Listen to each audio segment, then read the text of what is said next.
یہ صدائے حریت جموں کشمیر ہے۔ کشمیر اپ ڈیٹ کے ساتھ ابن سلام۔ فوجی محاصرے، ظالمانہ پابندیوں اور کشمیریوں کی طرف سے خاموش مزاحمت کے باعث آج مسلسل 124ویں روز بھی مقبوضہ کشمیر میں معمولاتی زندگی متاثر رہے۔ مقبوضہ علاقے کے طول عرض میں بازار بند، تجارتی سرگرمیاں اور ٹرانسپورٹ معطل رہا۔ نماز جمعہ کے موقع پر احتجاجی مظاہروں کے خوف سے بھارتی غاصبین نے پابندیاں سخت کر دی تھیں، تاہم اس کے باوجود تمام اضلاع میں لوگوں نے سڑکوں پر نکل کر احتجاجی مظاہرے کرتے ہوئے بھارت کے خلاف اور بھاگ کے آزادی نعرے بلند کیے۔ قابض فورسز نے وحشانہ قوت کا استعمال کرتے ہوئے متعدد مظاہرین کو زخمی کر دیا۔ قابضین نے جامع مسجد سری نگر کی طرف جانے والے تمام راستوں کو خاردار تار لگا کر سیل کیا، جس کے باعث آج مسلسل 18ویں ہفتے بھی اس تاریخی اور دیگر بڑی مساجد میں نماز جمعہ ادا نہ ہو سکی۔ دریاسنا جموں کشمیر یوتھ لیگ نے مقبوضہ علاقے میں دیواروں پر چسپاں پوسٹروں کے ذریعے احتجاجی کیلنڈر جاری کرتے ہوئے لوگوں پر زور دیا ہے کہ وہ کل سری نگر میں دستگیر صاحب کی طرف مارچ کریں۔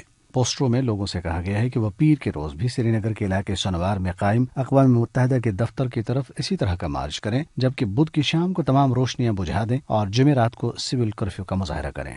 جموں کشمیر لبریشن فرنٹ نے نئی دہلی کی تہاڑ جیل میں غیر قانونی طور پر نظر بند پارٹی چیئرمین محمد یاسین ملک کی زندگی کو درپیش خطرات کے حوالے سے اسلام آباد پاکستان میں اقوام متحدہ کے مبعثر دفتر میں یادداشت پیش کی ہے۔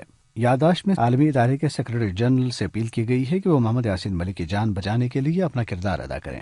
اپ ڈیٹ ختم ہوا۔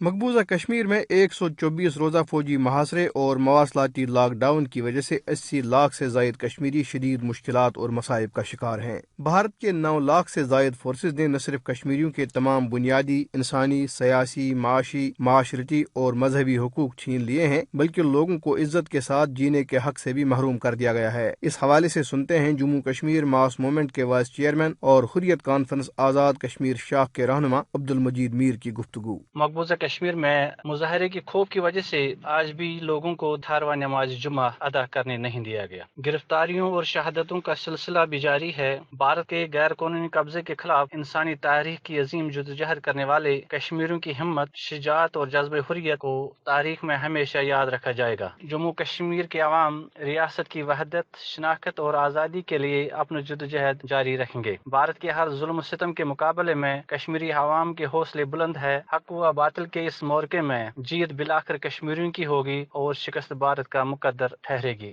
مقبوضہ کشمیر میں قابض فورسز کے ہاتھوں انسانی حقوق کی پامالی سے عالمی ادارے بخوبی واقف ہیں۔ سول سوسائٹی کی تنظیموں کے بین الاقوامی اتحاد سیوکس مانیٹر کی طرف سے مقبوضہ کشمیر میں بنیادی انسانی حقوق اور شہری آزادیوں پر قدغن پر تشویش کا اظہار اور بھارت کی درجہ بندی میں تنزلی اس بات کا ثبوت ہے۔ تاہم وقت کا تقاضا ہے کہ ان مظالم کو رکوانے کے لیے ٹھوس اور فوری اقدامات کیے جائیں۔